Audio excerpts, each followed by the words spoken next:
लाडक्या बहिणींना सध्या अनेक प्रश्न पडत आहेत। त्या प्रश्नांची उत्तरे आपण या व्हिडिओच्या माध्यमातून थोडक्यात समजून घेणार आहोत। काल एक व्हिडिओ आपण पब्लिश केलेला होता, त्या व्हिडिओमध्ये काही कमेंट आलेले आहेत आणि हे कमेंट तुमच्यासाठी खूप महत्त्वपूर्ण आहेत। व्यवस्थित समजून घ्या। या ठिकाणी पहिला कमेंट आहे तो आहे, दोन विवाहित महिला असेल रेशन कार्ड वेगळे केले तर काय होईल।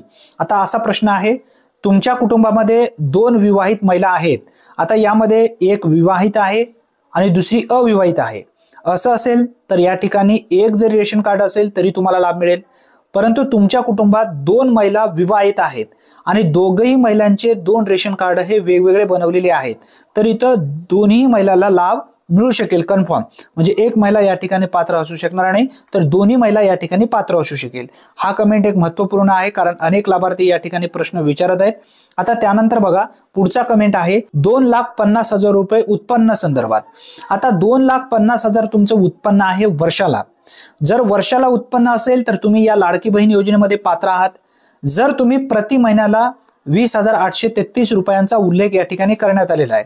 आता तुम्ही तुमचं कितीही कमवू तुम्ही, परंतु तुमचं जे वार्षिक उत्पन्न आहे ते 2,50,000 पेक्षा कमी असायला पाहिजे।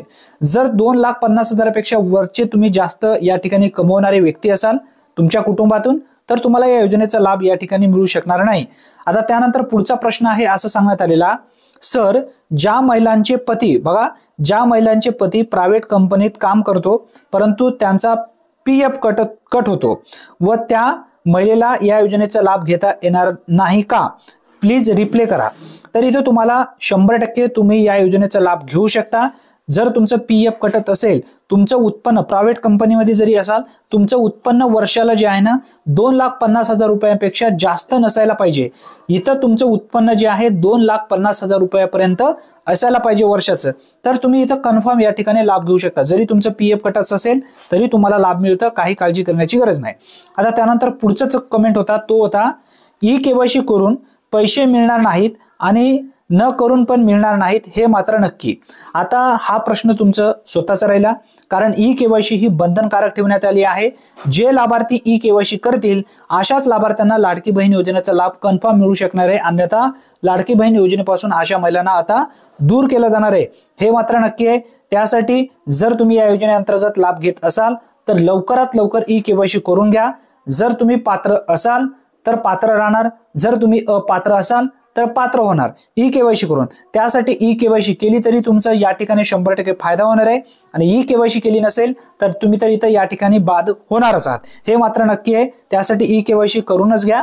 त्यानंतर पुढचा प्रश्न असा आहे, म्हणजे ज्या मुली 21 वर्षाची होऊन गेले त्यासाठी योजना कधी चालू होणार ती माहिती सांगा।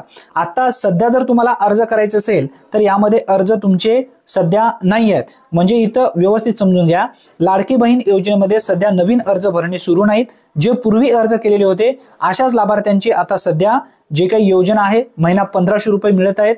आता 1,500 वरून हे 2100 रुपये वाढणार आहेत, परंतु कधी वाढतील हे सुद्धा आपल्याला सांगता येत नाही सध्या तरी, पण सध्या प्रति महिन्याला इथं 1,500 रुपये मिळत आहेत। त्याच्यानंतर आता पुढचा प्रश्न आहे, वारेवा सरकार थकलेल्या गरीब बिचारा मात्या भगिनींना या असल्या युगात मूल आई वडिलांना सांभाळत नाही आणि आता 65 वर्षाच्या पुढच्या महिलांना हप्ता येणार नाही। खरं तर त्या महिलांना जास्त गरज असते अशी आधाराची, म्हणून त्यांना हप्ता मिळाला पाहिजे। हा प्रश्न एकदम महत्त्वपूर्ण आहे, परंतु जे काही निराधार व्यक्ती आहेत ज्यांचे वय 65 वर्षापेक्षा जास्त आहे अशा व्यक्तींना श्रावण बाळ योजनेअंतर्गत लाभ दिला जातो। त्या योजनेअंतर्गत त्यांना लाभ घेता येतो। त्यासाठी वय वर्ष या योजनेमध्ये 21 ते 65 वर्षापर्यंत या ठिकाणी वयोमर्यादा जो आहे तो ठेवण्यात आलेला आहे। 21 ते 65 वयोगटातील महिला या योजनेअंतर्गत लाभ घेऊ शकतात, असा उल्लेख या ठिकाणी करण्यात आलेला आहे। आता त्यानंतर पुढचा कमेंट आहे, सर होय आणि नाहीच्या जागी मी नाही केलेले आहे तर माझा पुढील हप्ता येणार का नाही। आता असा प्रश्न आहे, आता भरपूर तुमचं एकट्याच नाही आहे, भरपूर अशा लाभार्थ्यांचं या ठिकाणी असं चूक झालेली आहे, कारण ते प्रश्न थोडासा फिरून सांगण्यात आलेला आहे। त्यासाठी भरपूर अशा महिलांचं होय ऐवजी नाही झालेलं आहे।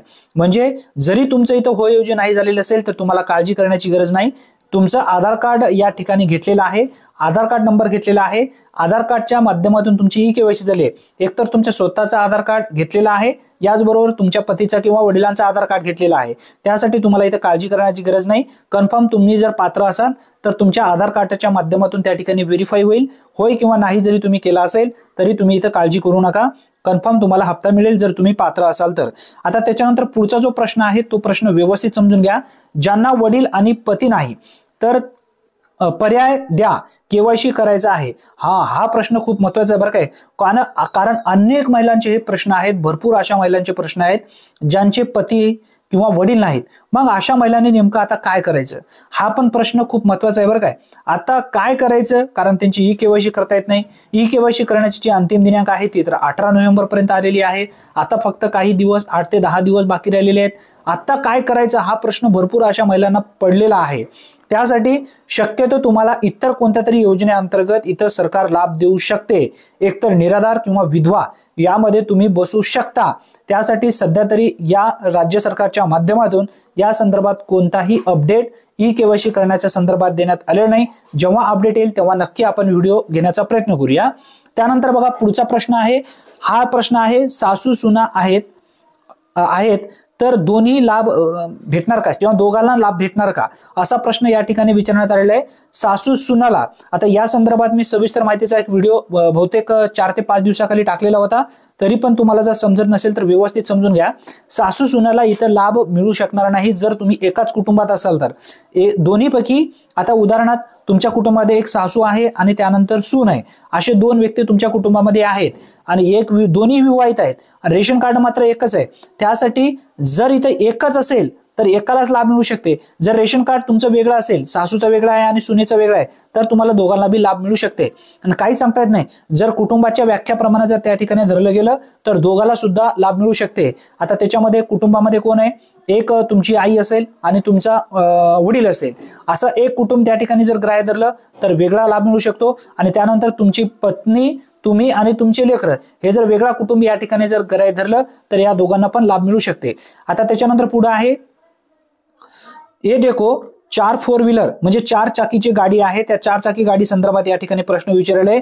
जर तुमच्या कुटुंबामध्ये तुम्ही लोन काढून घेतला असेल किंवा काही केलं असेल तर याचा उल्लेख कुठंच करण्यात आलेला नाही। जर तुमच्या कुटुंबातील सदस्यांच्या नावाने 4 चाकी जर वाहन असेल तर या ठिकाणी लाभ मिळणार नाही असं स्पष्टपणे सांगण्यात आलेलं आहे।